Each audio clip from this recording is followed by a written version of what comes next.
दिल्ली में कोरोना संकट पर गृह मंत्री अमित शाह की बैठक थोड़ी देर में होने वाली है। दिल्ली के उपराज्यपाल अनिल बैजल बैठक के लिए गृह मंत्रालय पहुंच गए हैं। फिलहाल जो जानकारी आई है उसके मुताबिक और तमाम जो गृह मंत्रालय के अधिकारी हैं उनके पहुंचने का सिलसिला जारी है। लेकिन इसी बीच एक और कोरोना अपडेट आपको मैं दे दूं। इस वक्त जो कोरोना अपडेट है देश में वो ये है कि पिछले 24 घंटे में कोरोना संक्रमण के 2134 मामले सामने आए हैं। 24 घंटे में दिल्ली में कोरोना संक्रमण से 57 लोगों की मौत हुई है। 24 घंटे में दिल्ली में सबसे ज्यादा 1547 मरीज ठीक भी हुए हैं।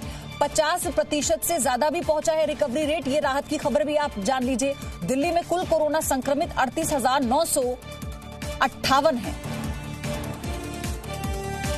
रवि त्रिपाठी मेरे साथ जुड़े हुए हैं इन तमाम खबरों पर अपडेट देने के लिए। रवि, सबसे पहले तो मैं बैठक को लेकर अपडेट जानना चाहती हूं आपसे। क्या अपडेट है, सबसे पहले ये साझा कीजिए। जी बिल्कुल, जो जितने नाम आपने बताया उसके अलावा जो मैं अपडेट करना चाहूंगा कि दिल्ली के मुख्यमंत्री अरविंद केजरीवाल भी पहुंच चुके हैं अभी थोड़ी देर पहले बैठक के लिए, और साथ ही साथ उनके साथ सत्येंद्र जैन, तो दिल्ली के स्वास्थ्य मंत्री हैं, वो भी पहुंच चुके हैं। कहा जा रहा है कि शायद डायरेक्टर एम्स भी यहाँ मौजूद रहेंगे बैठक में, तो अभी तक वो नहीं पहुंचे हैं। वैसे दिल्ली के जितने भी तमाम लोग हैं, चाहे उपराज्यपाल हों, डॉक्टर हर्षवर्धन जो केंद्रीय स्वास्थ्य मंत्री हैं, और तमाम जितने अधिकारी हैं गृह मंत्रालय के, सब यहाँ बैठक में मौजूद हैं। और मेरा मानना है कि बैठक अब शुरू हो चुकी है।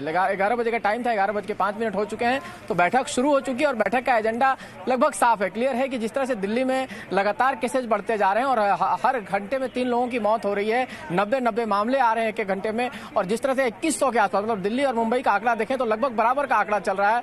वैसी स्थिति में दिल्ली में दहशत का माहौल है, लोग परेशान हैं, लोग घबराए हुए हैं। मैंने बार बार कहा कि दिल्ली में पहले सिर्फ मजदूर भाग रहे थे, अब मालिक भी दिल्ली छोड़कर भागने लगे हैं, जो बाहर के रहने वाले हैं। तो दिल्ली से निकलने का सिलसिला शुरू हो गया। और दिल्ली में चूंकि आपको अगर टेस्ट कराना, अगर आपको संक्रमण है, तो ऐसी स्थिति में बेड मिलना मुश्किल हो रहा है। प्राइवेट हॉस्पिटल्स की मनमानी चल रही है, सरकारी हॉस्पिटल्स में आपको बेड नहीं मिल रहा, सरकारी हॉस्पिटल के हालात ऐसे हैं कि लोग जाना नहीं चाह रहे हैं। तो तमाम ऐसी बातें हैं जिसकी वजह से दिल्ली में एक अफरा तफरी का माहौल है। और वैसी स्थिति में दोनों सरकार, खासतौर पर केंद्र सरकार, चूंकि केंद्र शासित प्रदेश है दिल्ली, और दिल्ली सरकार जो दिल्ली को संचालित कर रही है, उन दोनों के बीच में कोऑर्डिनेशन की जरूरत है, बेहतर कोऑर्डिनेशन की जरूरत है, ताकि बेड की सुविधा भी हो, लोगों में ये डर ना हो कि दिल्ली में इलाज नहीं हो पा रहा। क्योंकि आप ये देख लीजिए कि दिल्ली, गाजियाबाद में अगर आपको कोई दिक्कत होती है तो इलाज संभव है, नोएडा में अगर कोई दिक्कत होती है तो इलाज संभव है, आपको केयर मिल रहा है, लेकिन दिल्ली में वो चीजें नहीं मिल रही हैं। तो कहीं ना कहीं दिल्ली में लोग डरे हुए हैं, और उस डर को खत्म करने के लिए इस बैठक में तमाम सारी बातें होंगी। क्या चीज किया जाए, क्या लॉकडाउन आगे बढ़ाने और दूसरा लॉकडाउन की जरूरत है कि नहीं है दिल्ली में,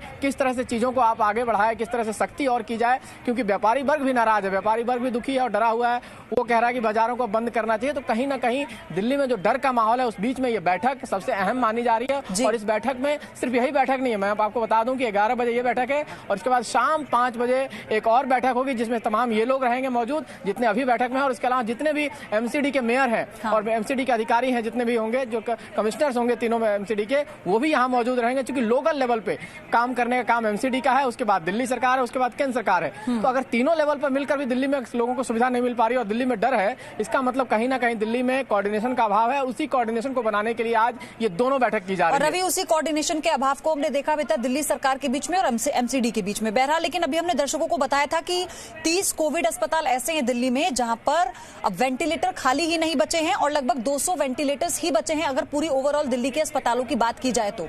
एक तो इस पर कोई जानकारी है तो वो साझा कीजिए, और दूसरी बात ये कि दिल्ली सरकार की कमेटी ने सुझाव दिया था कि जितने भी स्टेडियम हैं उन्हें तुरंत अस्पताल में तब्दील कर दिया जाए। तो क्या गृह मंत्री के आगे भी ऐसे सुझावों को रखा जाएगा कि आगे क्या करना है हालात को देखते हुए?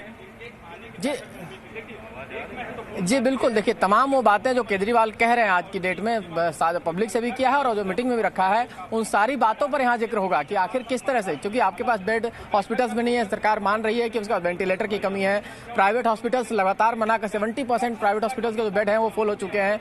तो ऐसी स्थिति में क्या अरेंजमेंट आप करेंगे? क्योंकि कहा गया था कि तमाम जो सेंट्रल स्कूल्स होते हैं, जो केंद्रीय विद्यालय होते हैं, उनको आपने कोविड सेंटर्स के तौर पर डेवलप किया था, लेकिन वहाँ देखने वाला कौन होगा, क्या वहाँ डॉक्टर की सुविधा होगी? बीच में खबर ये भी आई कि जो आईएएस और आईपीएस ऑफिसर्स हैं जो केंद्र सरकार के और दिल्ली सरकार के, जो मेडिकल बैकग्राउंड से हैं, उनको भी कहीं ना कहीं उनकी लिस्ट बनाई जा रही है कि उनको बना के कहीं ना कहीं उनको मैनेजमेंट में एक्टिव किया जाए और ऐसे सेंटर्स एक्टिवेट। ठीक है रवि, आप बने रहिए मेरे साथ, आप बने रहिए, मैं आपसे और डिटेल में बात करूंगी, दर्शकों तक और जानकारी हम पहुंचाएंगे। लेकिन दिल्ली में हालात कैसे बने हुए हैं, आप ये पहले रिपोर्ट देखिए।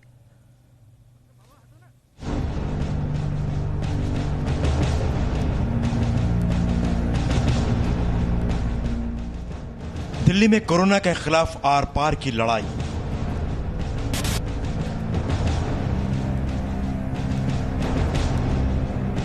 आज निकलेगा कोरोना संकट पर स्वस्थ फॉर्मूला। दिल्ली के कोरोना संकट पर शाह स्ट्राइक।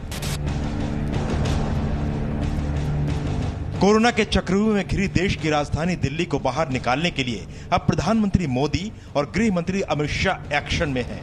प्रधानमंत्री नरेंद्र मोदी ने कोरोना महामारी से निपटने के लिए किए गए उपायों को लेकर मंत्रियों और अधिकारियों के साथ समीक्षा बैठक की। ये हमारी संकल्प शक्ति, ये हमारी इच्छा शक्ति, हमारी बहुत बड़ी स्ट्रेंथ है। एक राष्ट्र के रूप में हमारी बहुत बड़ी ताकत है।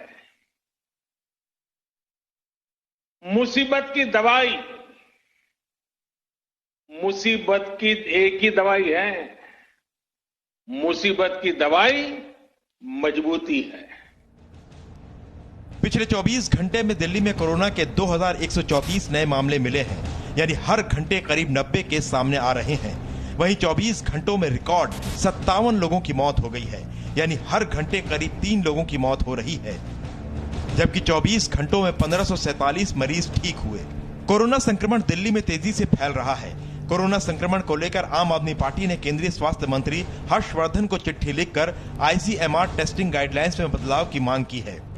टेस्टिंग आपको बढ़वानी है ना, तो आईसीएमआर से कहिए अपनी गाइडलाइन चेंज कर दे। आईसीएमआर की गाइडलाइन है, उसको हम फ्लॉट नहीं कर सकते हैं। जो उन्होंने कंडीशन लगा रखी है उन्हीं के टेस्ट हो सकते हैं पूरे देश के अंदर। उस कंडीशंस को मानना सबके लिए बाध्य है और उसमें क्लियर कट गाइडेंस है किसका टेस्ट हो सकता है, किसका टेस्ट नहीं हो सकता है। तो आप आईसीएमआर से केस शिकायत कीजिएगा, उसको ओपन कर दे, जो भी चाहे अपना जाके करा ले। दिल्ली में confederation of all India traders यानी कैट की तरफ से कराए गए सर्वे में करीब 93% व्यापारी मानते हैं कि अगर बाजार खुले रहे तो संक्रमण और ज्यादा फैल सकता है। बीजेपी का आरोप है कि केजरीवाल सरकार की नाकामी की वजह से कोरोना पर ऐसे हालात हैं। एक दिन में 2137 पॉजिटिव कोरोना पाया जाना, ये अपने आप में दिल्ली सरकार की एक ऐसी असफलता है जो इन्होंने जानबूझ के की, क्योंकि शुरू से ये कह रहे हैं हम स्वास्थ्य के ऊपर सब बहुत बड़ा बजट खर्च कर रहे हैं। तो स्वास्थ्य व्यवस्था किधर है अरविंद केजरीवाल जी? दिल्ली के अस्पतालों में हालात खराब होते जा रहे हैं। दिल्ली में कंटेनमेंट जोन तेजी से बढ़ते जा रहे हैं। दिल्ली में ऑक्सीजन और वेंटिलेटर वाले बेड वाले अस्पतालों की कमी है। प्राइवेट अस्पतालों के 90% वेंटिलेटर वाले बेड भर चुके हैं। दिल्ली के मुख्यमंत्री अरविंद केजरीवाल भी हालात को लेकर चिंता जता चुके हैं। 15 जून को